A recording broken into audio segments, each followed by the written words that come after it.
Dear students, today we are going to discuss about the distribution systems. Already in the previous chapters we discussed about that what is transmission and what is distribution. In this unit we are going to discuss what is distribution system and what are the equipments used in a substation, and we can define the substation also. What is substation and what are the equipments used in substation, and one more thing is classifications of substations.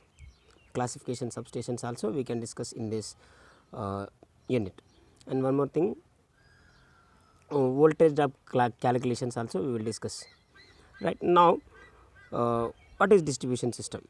First of all, nowadays the electrical power is generated at generating stations which are located favorable places, generally far away from the consumers. Right, we know this sentence.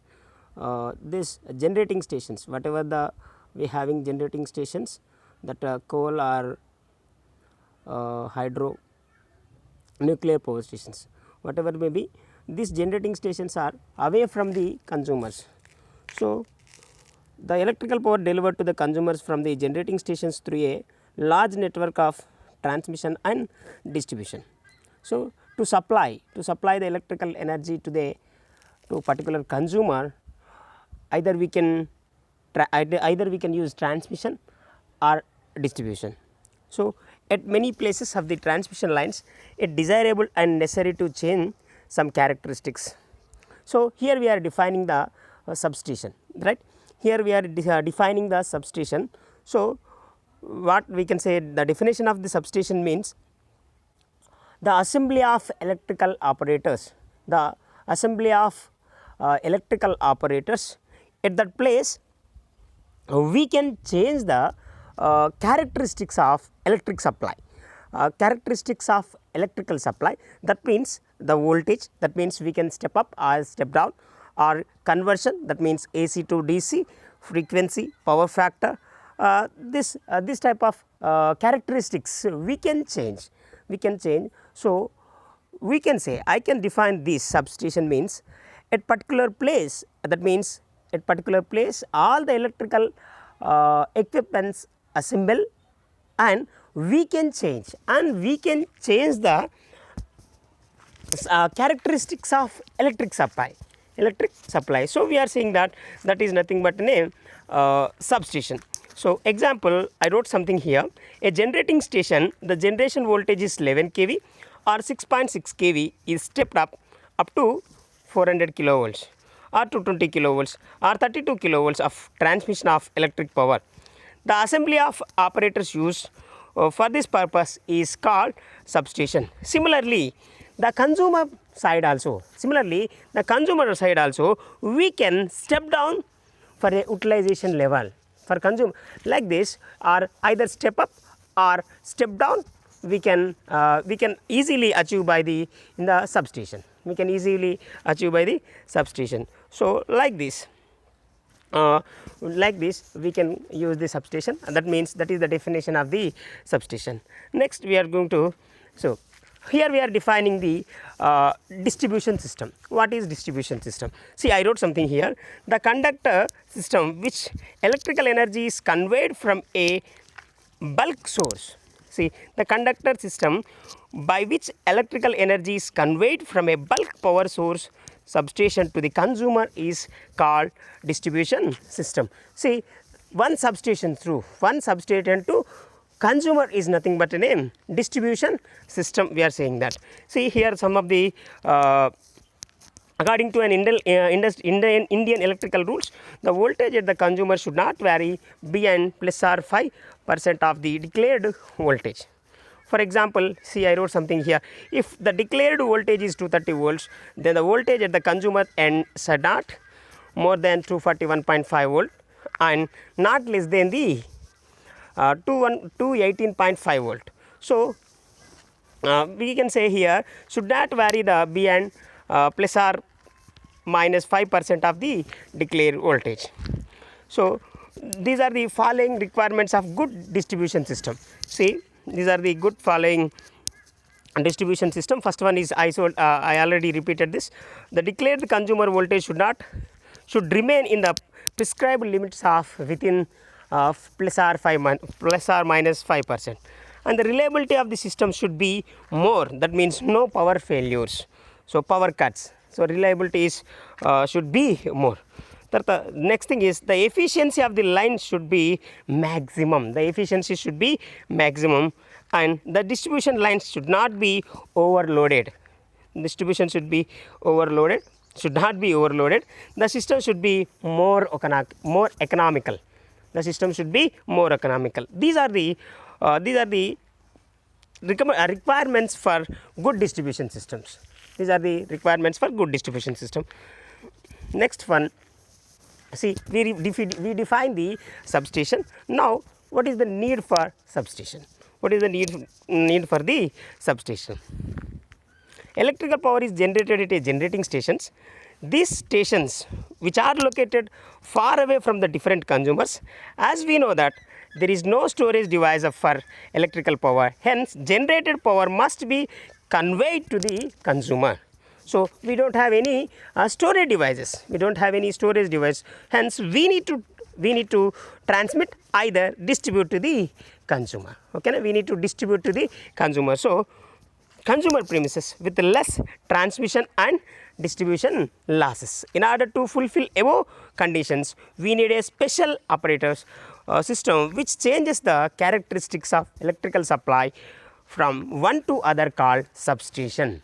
So, in the previous class, we discussed the substation. So, see here, substation is nothing but it is defined as an assembly of apparatus which change the characteristics of electric supply from one form to another form. Say, for example, alternating current to direct current, that means AC to DC, from voltage level to another voltage level, that means step up voltage or step down the voltage. Next, functions of a substations. Functions of a substations. The electrical power substation will be perform the following functions. Number one is the conversion. See, number one is the conversion. That means it converts AC to DC. It converts AC to DC. That means power converting operation. Next one is second one, the converting frequency from higher to lower, vice versa. It known as frequency converting operation. Next, third one, to improve the power factor by utilizing the by installing the synchronous condenser at the load line, known as power factor correction operation. And switch on, switch off the power lines, that means switching operation. And next one is lower voltage to higher voltage or higher voltage to lower voltage, we can call as voltage transformation operation. So, these are the functions of substation. Next,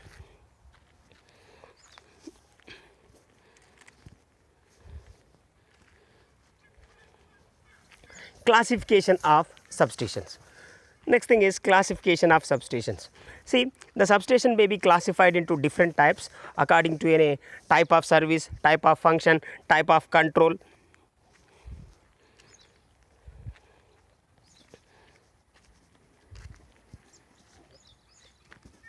See, first thing is type of service.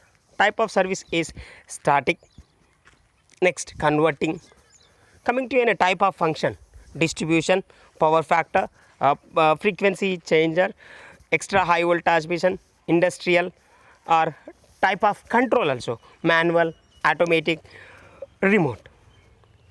Next, type of design or location. Type of design or location. Coming to this, we have the three classifications, that is indoor, outdoor, underground. Indoor, outdoor, underground. See, voltage and power factor will occur Hence, for the controlling the receiving the end voltage and power factor, it becomes necessary to install synchronous condense. At the end of the line, such stations are called synchronous substations. Coming to the frequency changer substations. Frequency changer substations, some types industries for the utilization purpose, different frequency are used. For the industrial purpose. For the industrial purpose, we need to change the frequency. So, we need to change the conversion of a frequency. So, hence the normal frequency is converted into other frequencies. These type of frequencies comes under the frequency changer substations. Next is indoor substations. Indoor substations, when the atmosphere, see here, this is the, when atmosphere is contaminated with the impurities such as gas, nucleus, like this, in the atmosphere is impurities, such thing is gases. At this place, we need to establish the indoor substations. The operators of substation is installed indoor within building. Such substations are known as indoor substation. This type of substations are economical for up to 66 kilovolts. Indoor substations are economical for 66 kilovolts itself. And next one is outdoor substations. Outdoor substations. See, first one is the substations equipment is installed on H pole or 4 pole structure with a suitable platforms in outdoor. These type of substations are called pole mounted substations. So, we can install the substation equipments on H type pole. We have the different types of poles. So, H type pole or 4 type pole. So, with a suitable platform. So, this type of substations are called pole mounted substations. Next, and these are very economical for voltage levels of up to 11 kV. We said that indoor substations up to 66 kilovolts, and this number one outdoor substations where we installing on the S type pole up to 11 kV, it's economical, and these are mainly used for the distribution purpose. This outdoor substation where we installing that on the H type pole, this type of substations are economical for the voltage levels of 11 kV and mainly used for the distribution purpose. Coming to second one, for the voltage behind 66 kilovolts, the clearance between ground and the space required for the switches, circuit breakers and other equipments becomes so high, hence it is not economical to install the equipments in indoor. So, we are looking one thing here, many equipments are available behind 66 kV, behind more than 66 kV, more than 66 kilovolts. We have the different types of equipments. So, it is not possible to build a substation in indoor.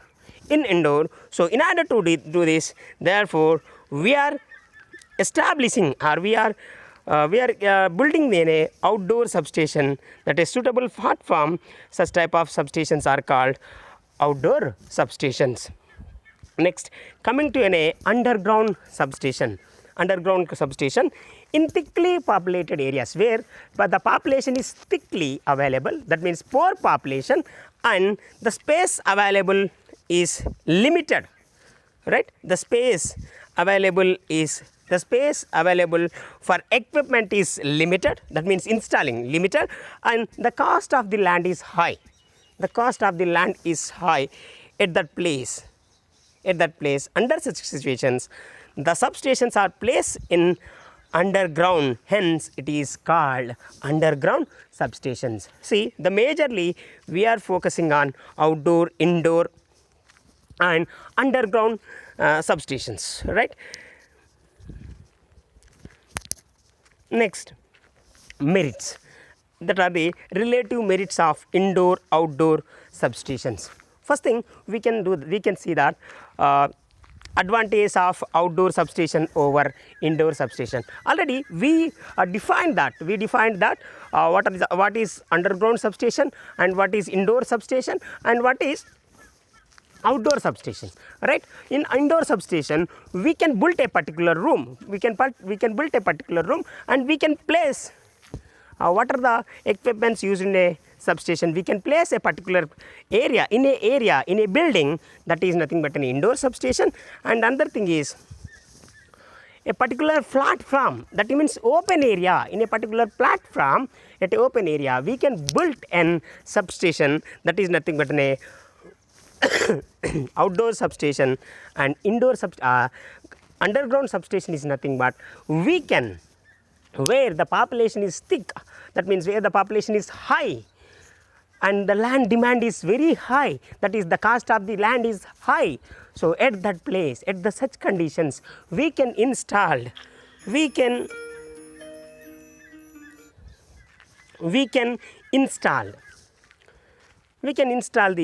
underground substations. Now coming to this advantages of outdoor substations. Advantage of outdoor substations over a indoor substation. First thing is construction work required is much smaller.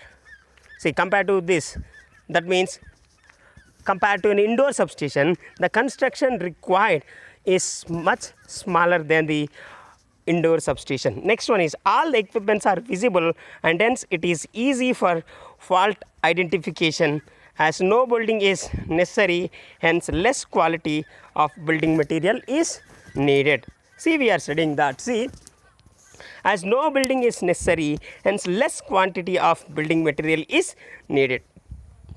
Next, D, erection can be completed with lesser time. Erection time is very less.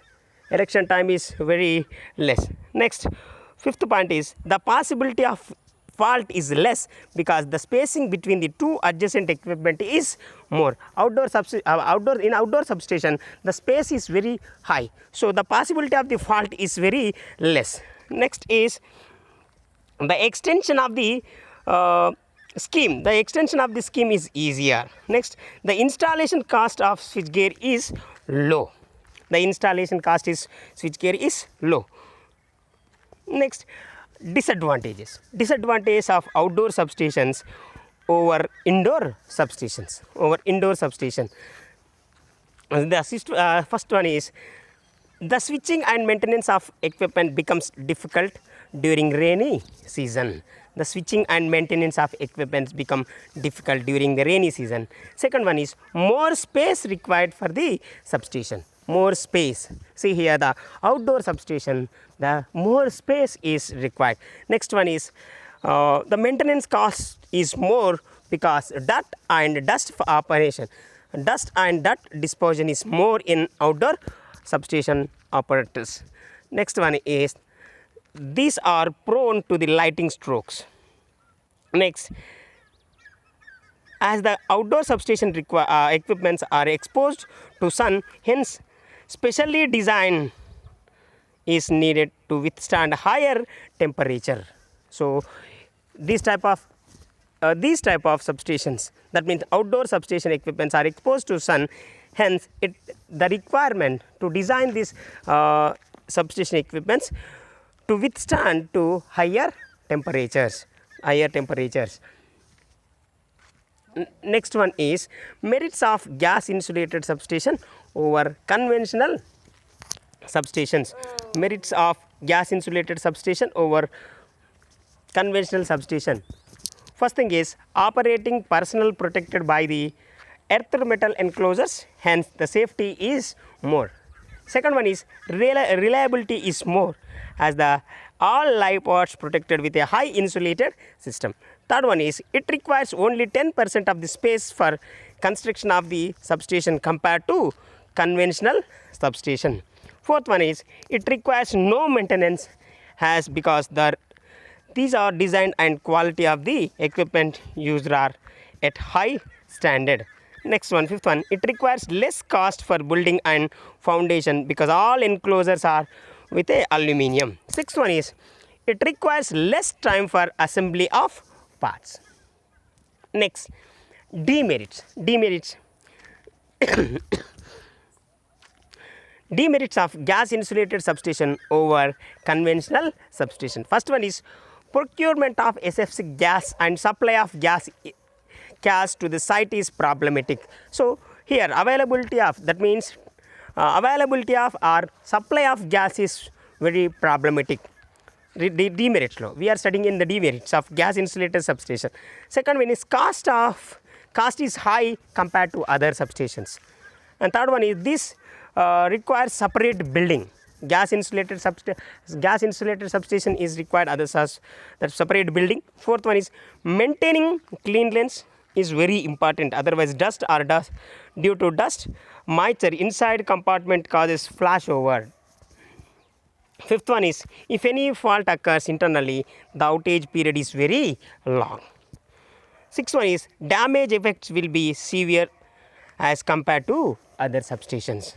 So these are the demerits of gas insulated substation. So here some of the comparison between outdoor and indoor substations. See serial number, particular, outdoor substation, indoor substations, gas insulated substation. First thing is particulars. Space required, outdoor substation is more. See, check it out. For the outdoor substation, we are having the we are saying that behind 66 kilovolts, that means more equipments, are available in the substation. So the space requirement is more. So coming to an indoor substation, it is very less. That means we are building in a particular room. And gas insulated substation, only 10% of space is required as compared to conventional substations. Next, erection time. Erection time for the outdoor substation is less. Indoor substation is less here in the gas insulated substation. Next, third one is future expansion. Future expansion easy for the outdoor substation. Indoor substation is difficult, and gas insulated substation also is easy. Next, fourth one is identification of fault. Identification of fault is easy in an outdoor substation because all the equipments available to check the in free area. Next, coming to this, indoor substation is difficult and gas insulated substation also difficult. Next, operation is easy in the outdoor substation. Operation is difficult in the outdoor substation, easy in indoor substation, and costly in gas insulated substation because procurement of SF6 gas, availability of SF6 gas.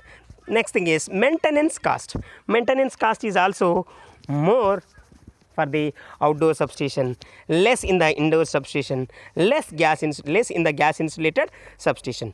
Possibility of fault. In the outdoor substation it is very less, indoor substation is more, and coming to a gas insulated substation is less. Next is the possibility of lighting. The possibility of lighting is more in outdoor substation, and indoor substation it is free because we are building in a room. We are placing in a particular area, that means room, inside the room. So it is free from the lightning strokes. This is in indoor substation there is no possibility of the lightning. Next, gas insulated substation it is less because I wrote something built in a separate building. Next, possibility of formation of dust and dirt. See, here in the outdoor substation is more, indoor substation is less, and gas insulated substation is less. See, these are the comparison between outdoor and indoor substation. Next topic is equipment used in substation. We will discuss in the next class.